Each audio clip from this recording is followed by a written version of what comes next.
Hello everyone. तो हम आज बात करने वाले हैं खेसारी लाल यादव जी और खुशबू शर्मा का एक बहुत ही बेहतरीन सॉन्ग के बारे में, जिसका पोस्टर आ चुका है और फुल वीडियो सॉन्ग का रिलीज डेट भी आ चुका है। और इस गाने को लिखे हैं कृष्णा बेदर्दी जी और इस गाने को गाए हैं खेसारी लाल यादव जी। और इसमें म्यूजिक भी दिए हैं कृष्णा बेदर्दी जी ही, जो कि आपको स्क्रीन के ऊपर दिखाई दे रहा है। जिस सॉन्ग का टाइटल रखे गए हैं मन के अखिया से, जिसका टाइटल है मन के अखिया से। और वीडियो में है खेसारी लाल यादव जी और खुशबू शर्मा जी, फिट में है खुशबू शर्मा जी।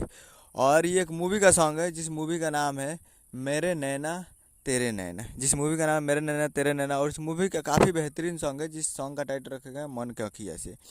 और ये full video song release in on 29 मार्च 2024 को 6:15 PM पे इसको रिलीज़ किया जाएगा। यानी आज शाम को 6:15 पे इसको रिलीज़ किया जाएगा। 6:15 PM लिखा है, तो शाम को रिलीज़ किया जाएगा। तो आप लोग तैयार रहिएगा 29 मार्च को सुबह शाम को 6:15 पे वे म्यूजिक भोजपुरी यूट्यूब चैनल पे, जो कि काफ़ी बेहतरीन सॉन्ग है। तो उम्मीद करूँगा वीडियो अच्छा लगा तो चैनल को सब्सक्राइब लगा, ताकि से खेसारी लाल यादव जी का लेटेस्ट लाता है। वीडियो अच्छा लगा तो वीडियो को लाइक कीजिए, चैनल को सब्सक्राइब कीजिए। मिलते हैं अगले वीडियो में, तब तक के लिए जय हिंद, जय भोजपुरी।